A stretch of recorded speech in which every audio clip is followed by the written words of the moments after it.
The room where men waited to disappear was never meant for mercy. Cold green walls, iron bars cutting the sunlight into sharp lines on the floor, and the heavy silence that pressed down on the chest like a final verdict. On that morning, as the guards stood rigid and time slowed to a cruel crawl, one man sat on a wooden chair in an orange uniform, staring at his trembling hands. He was hours away from execution. And his last wish was not for food, not for prayer, not for forgiveness. It was to see his dog one last time. No one in that room could have imagined that this simple request would unravel a truth powerful enough to stop death itself. Before we go any further, if you believe in kindness, in second chances, and in the idea that even the darkest moments can still hold light, take a moment to like this video, share it with someone who needs hope, comment your thoughts, and subscribe to the channel. Your support keeps stories like this alive. The man's name had once meant something ordinary. He had been a son, a neighbor, a coworker. But the world no longer saw him that way. To the system, he was an inmate with a number, convicted of a violent crime that had shocked the city years earlier. Evidence had stacked against him quickly, too quickly. A witness who swore they saw his face. A timeline that seemed to fit. Circumstances that pointed in only one direction. He had insisted on his innocence from the beginning, but innocence has a weak voice when fear is loud, and the trial moved like a machine that had already decided where it would end. Through the years on death row, days blended into nights, and hope thinned into something fragile and dangerous. He learned not to expect miracles. He learned not to dream too much. But one thing remained unbroken inside him, the memory of his dog. A German shepherd with alert eyes and a loyal heart, the kind of animal that stayed close not because it was trained to, but because it chose to. That dog had been with him through the loneliest chapter of his life, back when the world still allowed him to walk free. The dog had trusted him completely. And in return, he had loved the dog with the kind of love that does not ask questions. When the final date was set, the prison chaplain asked him if there was anything he wanted. The question felt almost cruel. He thought of his mother, already gone. Friends who had vanished once the headlines faded. Apologies that no longer mattered. And then he thought of the dog. The dog who had been taken away when he was arrested, placed into police custody as potential evidence, and later assigned to a K-9 unit because of its exceptional intelligence. That dog was still alive. Still working. Still loyal. And he asked, quietly, if he could see him one last time. The request moved slowly through layers of authority, each one ready to deny it. Security risks were cited. Protocols mentioned. But perhaps it was the simplicity of the wish, or perhaps even the hardest hearts grow tired of cruelty, because in the end, permission was granted. The meeting would be brief. Controlled. Watched by armed officers. No contact beyond what was deemed safe. The man nodded when told the conditions. He would have accepted anything. The day arrived heavy with finality. Guards escorted him into a larger room usually reserved for evaluations. He was seated, hands cuffed, posture stiff not from defiance but from exhaustion. He expected the dog to be brought in on a tight leash, trained, distant, no longer his. He prepared himself for that pain. What he was not prepared for was the way the dog reacted the moment it entered the room. The German shepherd stopped. Its body went rigid. Its ears lifted, not in alertness, but recognition. The handlers tightened their grip, confused by the sudden change.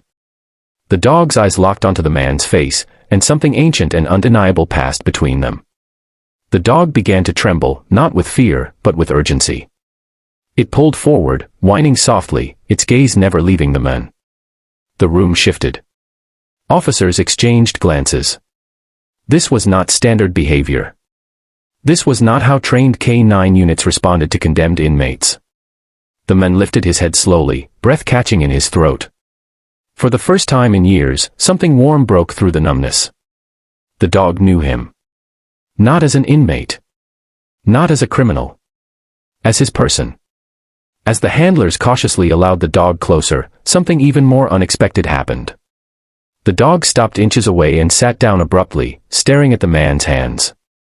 Then it let out a sharp bark, followed by a low, insistent whine. This was a trained dog, one that had spent years detecting danger, drugs, weapons. Its behavior now was not affection alone. It was signaling. The officers could no longer ignore it. The dog repeated the behavior, circling slightly, then returning to sit directly in front of the men. One handler's expression changed, the way it does when training collides with reality. This dog was reacting the same way it did when it detected something important, something wrong. The men felt confusion ripple through his fear. He had not expected this. He had come to say goodbye, not to be the center of attention again. But the dog's focus never wavered. It pressed its nose toward the man's clothing, especially the sleeves, the cuffs, the places that had once been scrutinized during the investigation years ago. That was when an old, nearly forgotten detail resurfaced. The crime he was convicted for involved physical evidence that had supposedly linked him to the scene. But that evidence had been handled, stored, and interpreted under pressure. No K-9 unit had ever examined him directly after his arrest. The dog now, trained to detect trace substances and anomalies, was reacting as if the story everyone believed was incomplete. What followed was not dramatic shouting or sudden freedom. It was procedure. Slow, careful, resistant procedure. The handlers reported the behavior. Supervisors were called. The execution was delayed, then halted temporarily under the authority of a last-minute review. The man was escorted back to his cell, not with relief, but with a fear even sharper than before. Hope can hurt more than despair when you are not used to it. In the days that followed, the dog was brought in again, this time under controlled testing conditions.